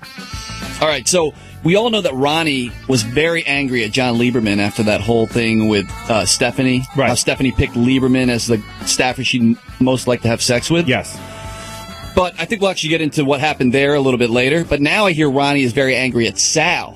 Why? Because Sal put together the game. So now Ronnie's yelling at him. In fact, I guess on Chuck Zito's show, Chuck said whoever came up with that game should have their ass kicked. You know, because it's causing trouble in the back office. Right. And Ronnie keeps like, yeah, that's exactly what should happen. You know, and we're going to get into this in the underreported news story, but I believe Ronnie feels maybe a little bit bad about how he blew up on Lieberman, but he's not over his anger. Apparently, he's just directing his anger onto somebody else. I don't see how it's Sal's fault. For it's putting together this retarded game. again. And if Ronnie really felt that way, then he should have. No one put a gun to his head to play the game. He could have said, "No, this is a horrible game. I don't want to know the answer, so I'm not going to give it to my wife or girlfriend or whatever she is." So, Ronnie, the person you're really mad at is you. Look inside. I think he's mad at Father Time. Well, that's a good story. And Sal, I don't know if you know that Ronnie's mad at you, but apparently he is. We had a meeting the other day. Let's keep it on Lieberman for a second. We had a meeting the other day, and Howard singled out John Lieberman as being, he singled out a bunch of people, but singled out John Lieberman as being one of the best people on the news team. Absolutely. Guy that does a great job around here. Guy who does and he does do a great job, and Lieberman got a round of applause. But everyone clapped. Everyone clapped. But Will, you know there's somebody who wasn't clapping. There was one person in the audience. Anyone want to take a guess in the room Hands here? in the lap. Anyone want to take Steve? Oh, for Christ's sake. He's not paying attention. Danny? No, okay. The one person who didn't clap was?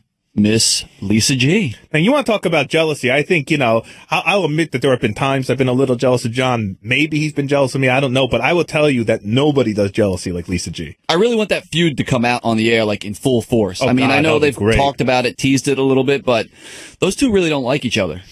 That is true. That is true. I mean, John's kind of almost open about it pretty much. Oh, he's very open about it. And Lisa, Lisa's a little, I don't know, phony, or she acts like she's not, but she does not like him at all. I think. Well, I mean, at this point, of course, because John's trashed her a number of times, I can understand why she'd be upset about it. All right, let's do one more page 69 here, because this one's been sitting on our list, and I've been meaning to get to it. And Will, I know, first of all, let's get an update, because this story is about DePace.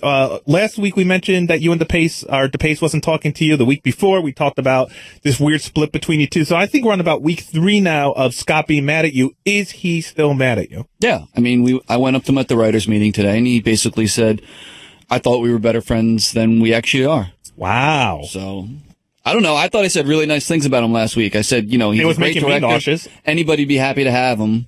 I think that was the tuna melt, actually. But I don't know. I love Scott, and we have our differences. I don't think I did anything that would really warrant hating me. But it is what it is. At this point, isn't it just obnoxious that he's being this overly sensitive and being this kind of like a girl about it? Like, I mean, he's a dude. You said you were sorry, whether you meant it or not. Which I kind of said I was sorry. You kind of said you were sorry. He shouldn't have been mad at you in the first place, as far as I'm concerned. But I mean, dude, get over it. I mean, if you guys are such great friends, I can't even. Again, going back to when you and I had that really bad moment on the air and in the office, Yeah, we went were through a bad cool. period. We went through a bad period. You blew up on me. Well, I did not talk to you for weeks. You did not talk to me for weeks. We like, that's what guys do. They blow up, they say some shit, and then you move on. If you're really friends, and if not, then... Well, he said almost that exact same thing, that we have that cycle where we're friends and then we get angry at each other. But at this point, he said, that somehow proves that we're not real friends. I mean, well, I think that's the definition of a real friend, that you can say whatever you want to him and get angry at him and, right. then, recover from that. I can't stand high maintenance people, guys or girls, especially in a relationship. And Scott the Pace is a high maintenance friend. It's sounding like it sounds like it's something you got to constantly work on, like nurture, like a flower. Listen, when we get along and things are good, things are great. And I don't know. I guess some show fucking blows. Well, other than that, he hates this show. That's the problem. This is this show is becoming between our friendship. Hey, listen, it's come between me and a bunch of people. Apparently, my wife too. So, I had to say, I love Howard TV, and I hope it never goes away. But God, if Howard TV ever disbanded for whatever reason, the show I do, lining up everyone that works back there to talk honestly about the Pace, would be the single great. We'd have to do a 5-hour radio show. I'm not trashing the Pace. I think he's an excellent director. Oh, you don't need to trash the Pace. You just need to talk to the people who are surrounded by him all day. So the Pace for some reason went into Sound Richard's office. This is our page 69. The Pace went into Sound Richard's office and asked them why they don't get naked on the show anymore. Why he asked that, I have no idea. But according to sources, they then took their cocks out and started rubbing them all over the Pace. I love that. And I mean, that's just crazy. There's like a gang rape in there. And it's weird because I know we joke like always anti-Semitic, always anti-gay. And he swears he's not anti-Semitic, and I'm going to let that one go. Come on, I'm going to let that one go. I explained to him off air recently why I took that comment so badly, and I have to say, I think he listened. I won't say he apologized, but I think instead of fighting me on it, he was like, okay, I understand. So I'm going to let that one rest. But let's go back to the gay thing for a second. This is a guy that has admitted that he gets uncomfortable walking in the halls when Perez Hilton is here because Perez Hilton... No, I think that's old. I don't know. No, if he said that last year. He said that last year. I don't know where he stands at this point. But I just found this out today, which is a revelation to me, although Gary said we've talked about it on the air. But I guess a few years ago, they wanted TV to go cover the Gay Pride Parade in New York City, and he refused to cover it. Yeah. That's homophobic. Well, listen. That's homophobic. He's getting over it one cock at a time that's rubbed on him. I mean, Jesus Christ, dude. You're not going to do your job because you're that creeped out by gay people? I don't know. Listen, I'm not getting into the Pace. But now he'll get mad at you for not defending him vigorously. I'm defending him. He loves penis, okay? He loves cock? Yeah, loves it. Can't get enough of it. You heard it here first. Scott the Pace loves cock. Okay, and let's play. I know we're all over the place because we got a little backed up today, but I definitely don't want to lose playing this underreported Howard 100 news story about J.D. Harmeyer. And now, the most overlooked Howard 100 News story of the week. New York has been freezing. The Stern Show's J.D. Harmeyer went 3 days without heat after the boiler broke in his apartment building. I mean, it's not fun. I mean, I did have a space heater to sort of, it sucked, everything's cold. What do you want from me? I just wore I just wore clothes. I mean, I wear clothes normally, but I had more clothes on and, a jacket and a hat and, I did have a blanket around me. Howard 100 News. I just want to, JD's already looks like a big guy. Can you imagine him bundled up in layers and layers? Right. He's wearing a parka. He's wearing a snowsuit in his apartment. He must have been a big round ball of just clothes at this point. At least the rats. It was too cold for the rats. They left. J.D. Harmeyer's lived in the same shitty Brooklyn apartment for 8, 9, 10 years now. He's been offered to be roommates with Steve Brandano, who lives in a wonderful big house. I think he lives above a crack den. Does it really? Yeah.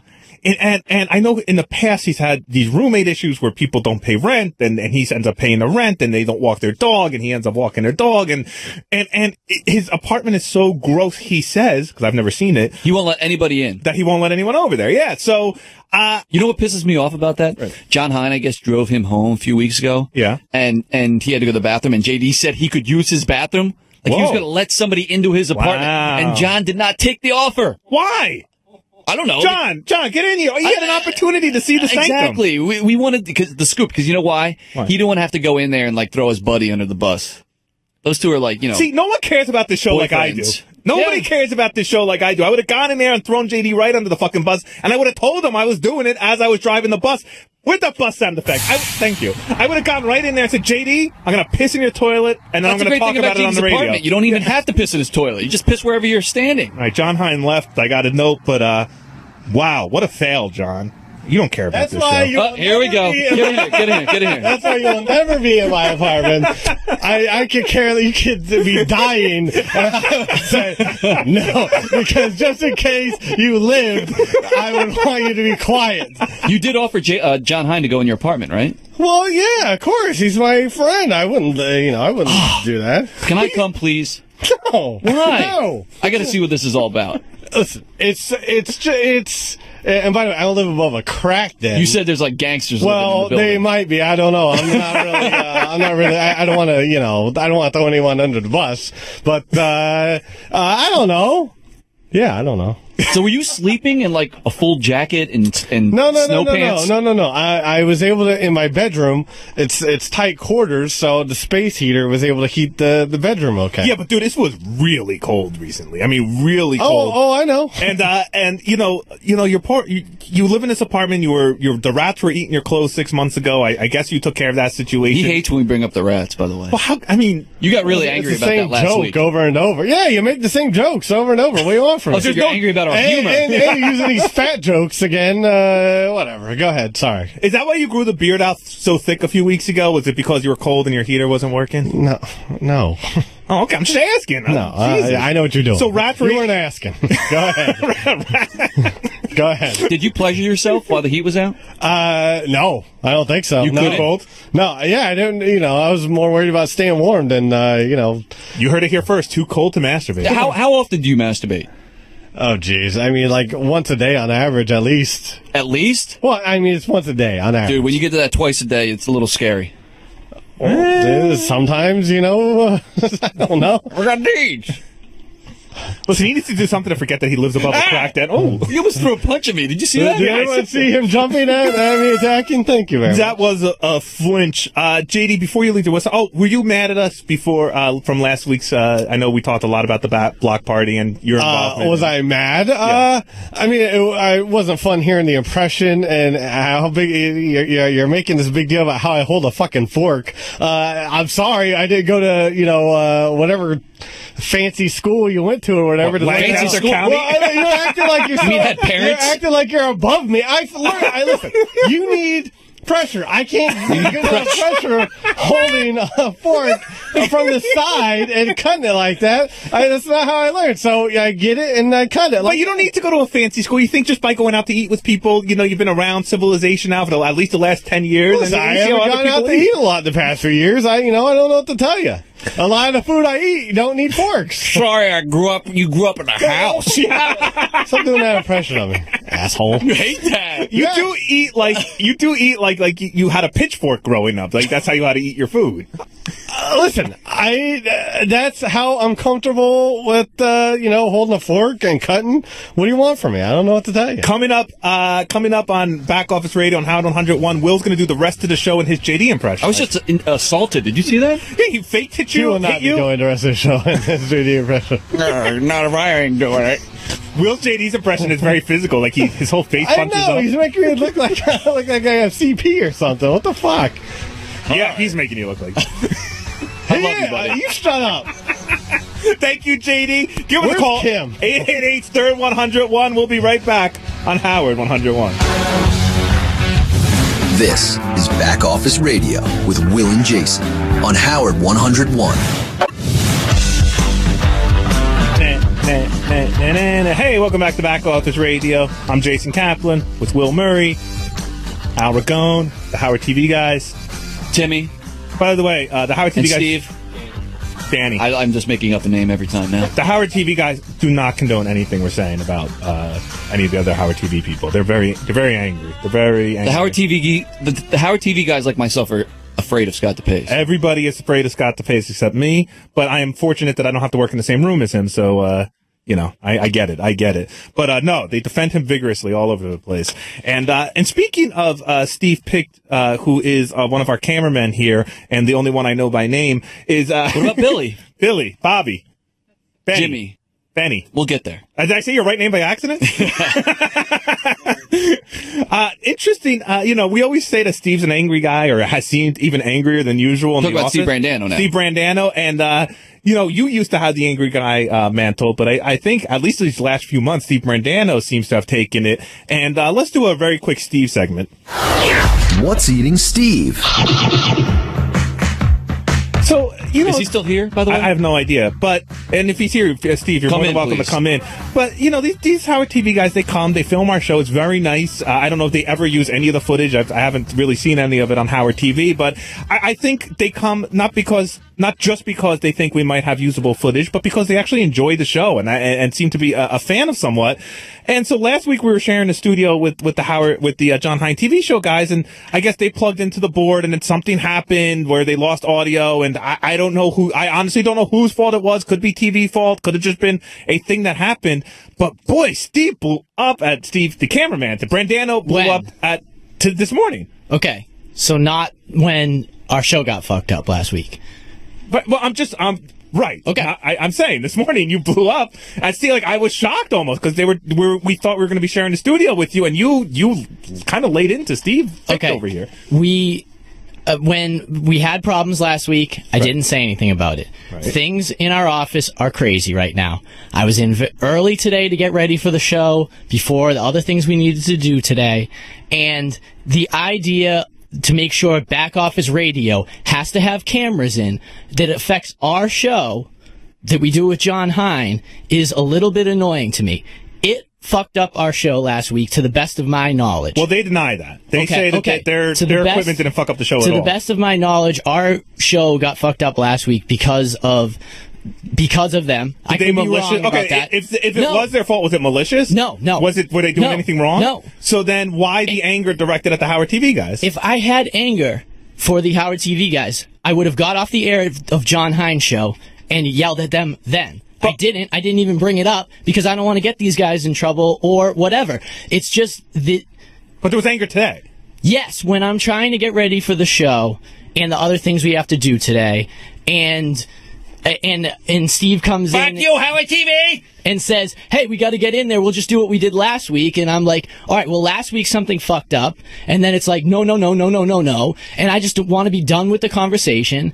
And I don't realize why I'm bending over backwards to make sure that back office radio has the Howard TV cameras in it. I am hearing jealousy personally that we are filmed, but that's how I take it. Will, I don't want our shows to be filmed. I'll put that out there. What do you make of this situation? I hate all of Howard Television. Howard TV is ridiculous. Steve Pitt, do you want to say anything? Do you think Steve was out of line this morning? Do you understand where he was coming from? I didn't know he had this much anger towards us. You're not listening to back office. I've always tried to be very cordial towards you. Fuck you, Steve Pitt. Shut the fuck up. Get the fuck out of here. I mean, wow. Yeah, shut up. Steve has never done anything mean to me or anything that would make me want to yell at him. Are you talking in the third person? No, Steve Pitt. Oh, I was confused. I don't yell at myself, no. Steve is a very calm person. Yeah, Steve versus Steve here. And by the way, it was not us. I confirmed it with Al. Okay. Steve doesn't believe you. Al? Was the fuck up from Howard TV or was it from somebody else? It was from Sirius. Wow. Oh, I think you owe them an apology. Steve is okay, I owe you guys an apology. I'm sorry, but I'm sorry. John Hein TV can't bend over backwards to make sure you're going to have to find a different studio so you can have TV cameras. I think he's more mad at you. Yes. This is an anti back office radio getting filmed more than it is It's Howard only TV. don't fuck up our show so that you guys can have cameras. Nobody fucked up your show. Sirius fucked up your show. And speaking of fucked up shows, this ends a very fucked up back office radio here on Howard 101. My wife is no longer talking to me. Steve Brandano is no longer talking to me. Anyone John Lieberman is no longer talking to us. Oh, by the way, John Lieberman we found out could not hear all those sound drops that we were playing. So as he was on the phone with us, he didn't hear any of those gorgeous comments he was making. He did text us that the gloves are off. Moving forward. Gloves are off. Back Office Radio is back next week on Howard 101. Thank you for joining us. Hope to hear you next week. Peace out.